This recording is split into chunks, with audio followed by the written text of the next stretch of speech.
some of the new ITGS things. This time we are going to talk about chapter 5, which is going to be security. So what is security? Security is a protection of IT system from unauthorized access. It may seem that it's very confusing, so we will explain it a bit further. Unauthorized access means that people access to your IT system without your permission. It could be easy as, let's say you put your phone down, close, and your friend just opens it without your permission. It could be as simple as that. But it could be also complex as, let's say you have a bank account. You store $10 million in it. And then someone just steals your card and then put it into the ATM machine. And then they take all the $10 million away. They become rich. So that's the example of unauthorized access. So what security does is security is seeking to protect those unauthorized access from happening. And one way to do it is authentication, which is require the user to prove their identity so that the system knows they are legit.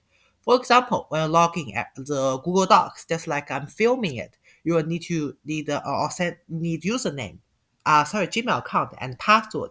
This is an authentication method, but sometimes there are more advanced ways. One of them is called biometric. Biometric is use of the body features and the authentication mechanism. One of them would be iris.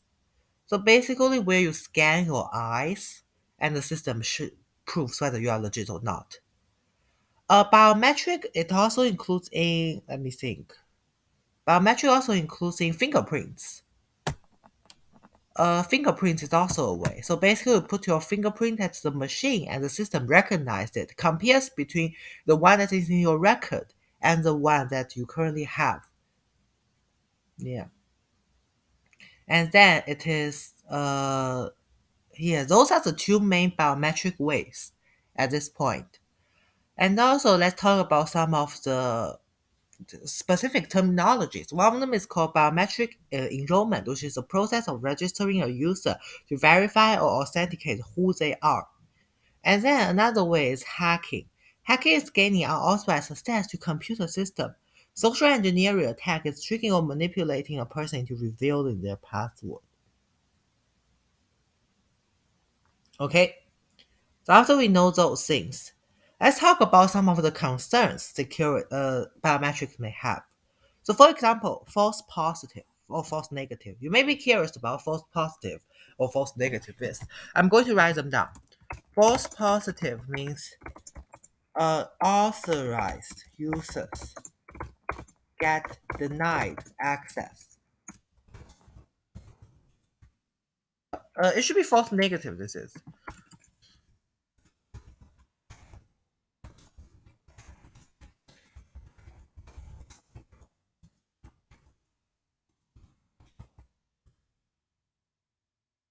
This is one of the main disadvantages of biometric. So if they asked you, okay, list out some disadvantages of biometric, you will say like biometric may lead to false positive or false negative, where the system may interpret the user's personal biometric information incorrectly, leading to false positive or negative. This is something that you can write for security. Let's then talk about the positive points. Let's talk about some other negative points. I will need you to quickly think about it. Biometric.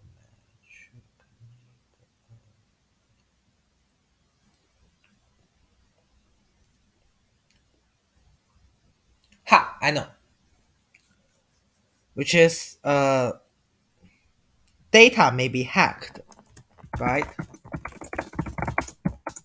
So we know that the biometric sample that a user takes is stored in a biometric template. It's like it's stored in a biometric database from based on the enrollment.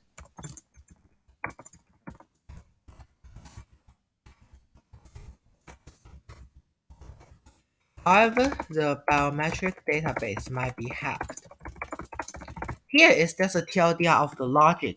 When you are writing it, you need to be a bit developed about this. So, for example, one thing that you might consider extended is, for example, what will cause it to be hacked?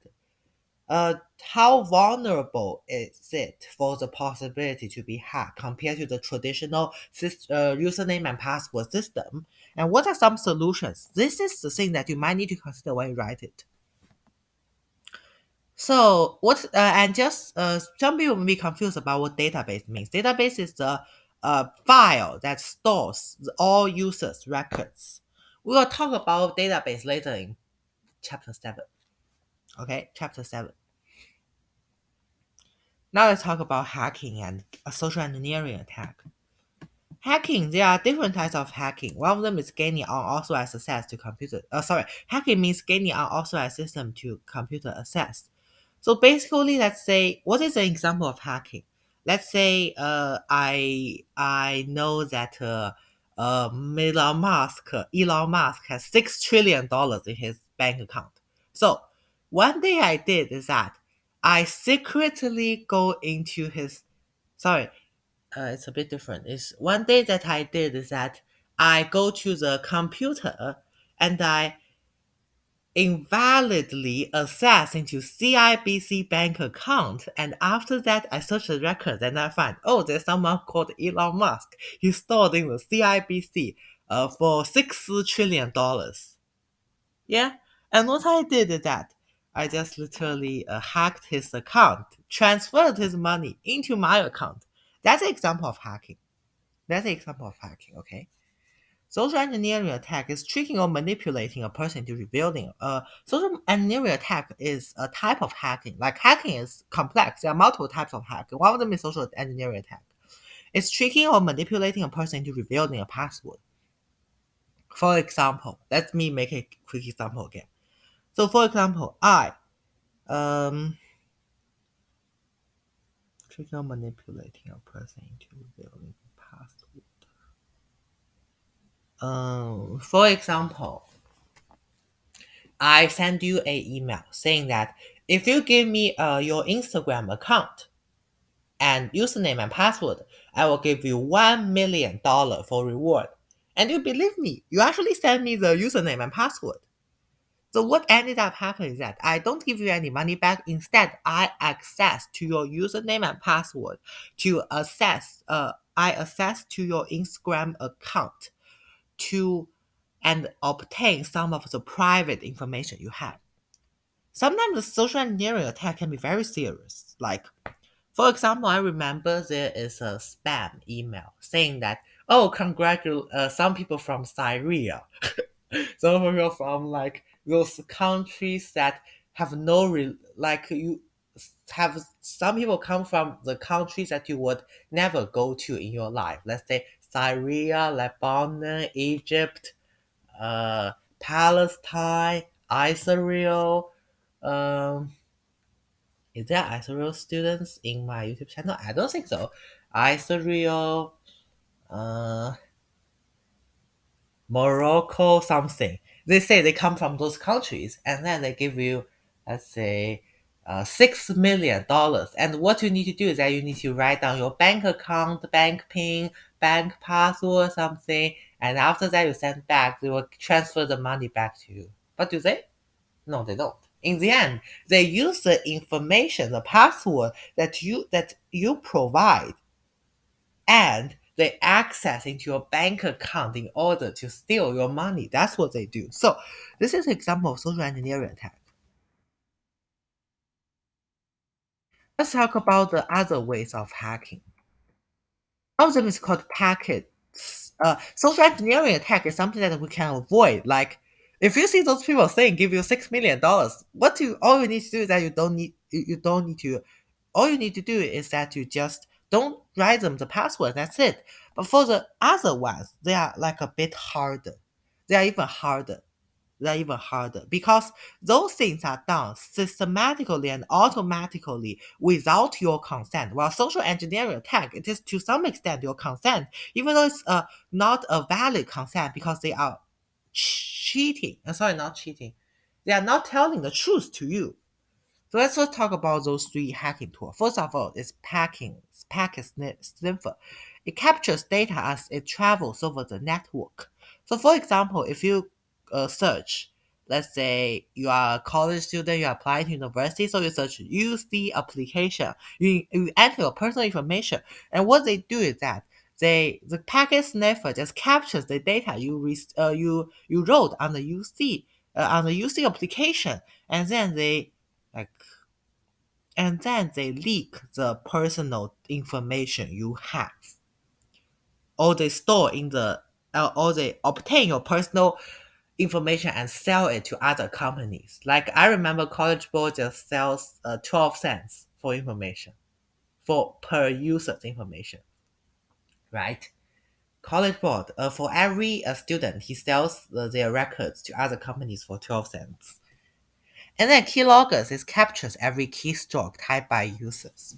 So this means that if I type in those things, there might be a virus that just records everything that I typed, which if those things I typed include personal information, they will also obtain my personal information just by the keywords I type. For example, let's say I typed that I am a second year IB student who uh, who has a bank account, who has let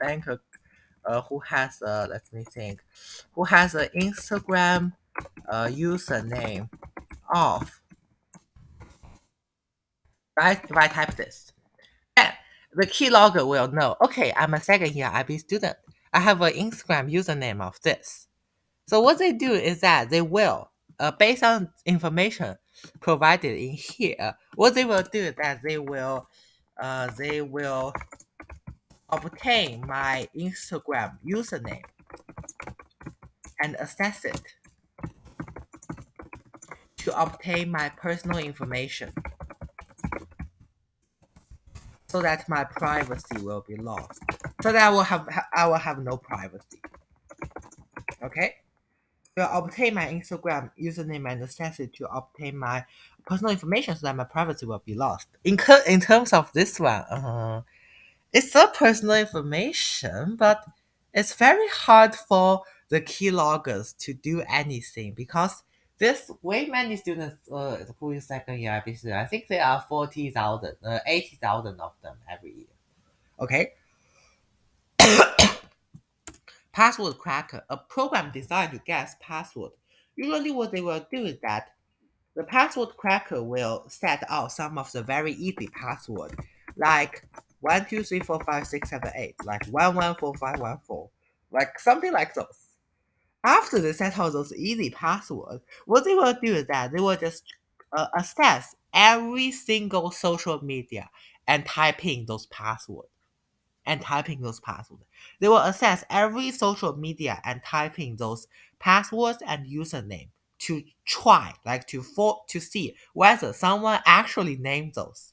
If there's actually a fortunate people, like in this case I should say unfortunate, if there's an unfortunate people who actually have the name and password set exactly the same as the code in password cracker, in this case his identity will be leaked.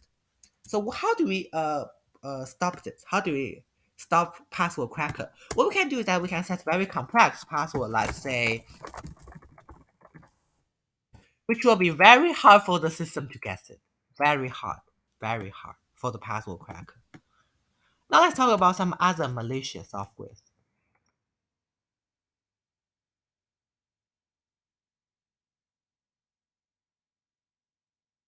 Talk about some other malicious software. So the first of them is called virus. Virus is designed to replicate itself and damage a computer system. It is commonly found in emails and triggers when the attachment is open. So, let me think about the example for this. Usually, you will see some emails that ask you to open a file, and in this file, they will like trick you to open this file by saying, let's say, you have been arrested by the police, or you got $6 million, which the invoice is attached in this file.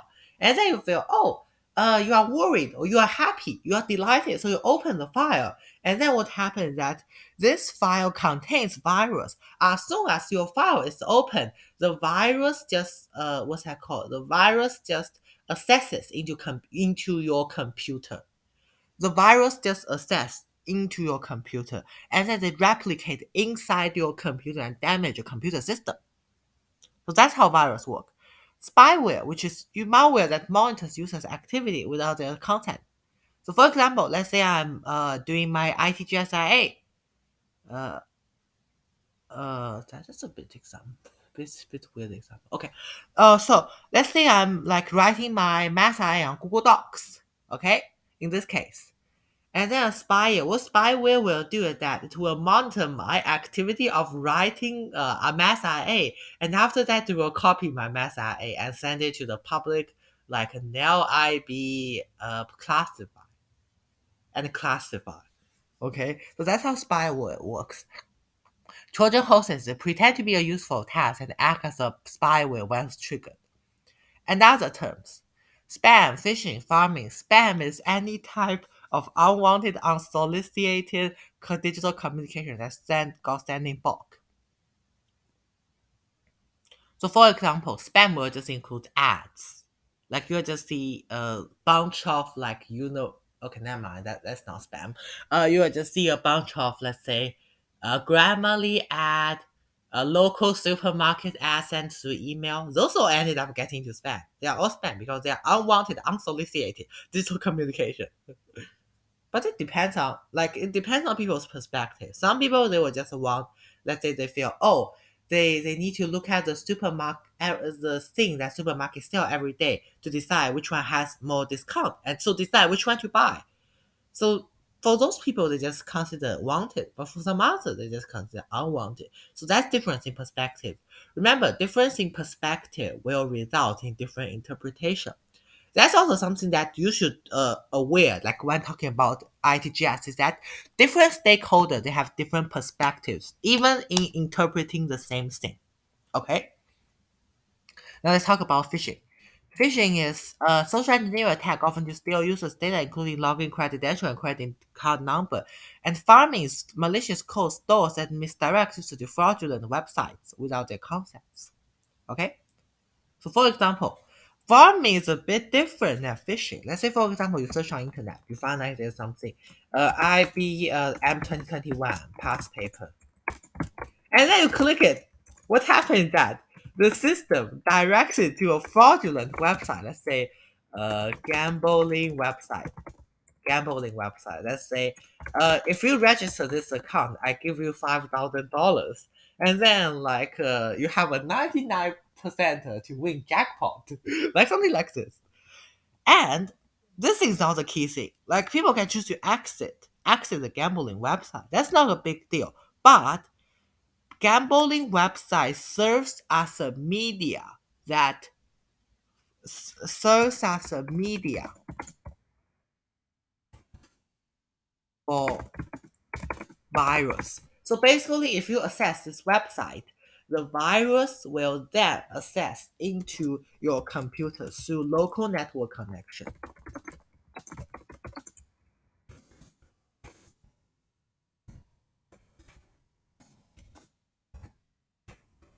Okay, now let's talk about the malware changes. So malware changes is infect computers with backdoors, control remotely infected computers become zombies, a network of zombies together become a botnet.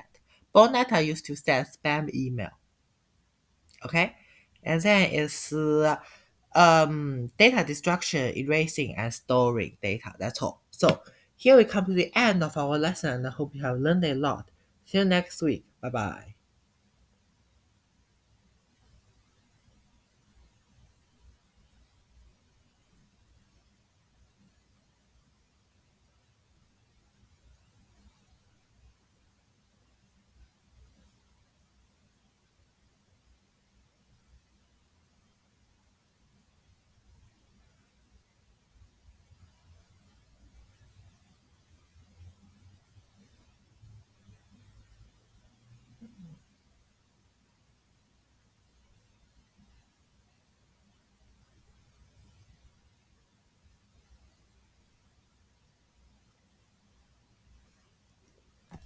Sure.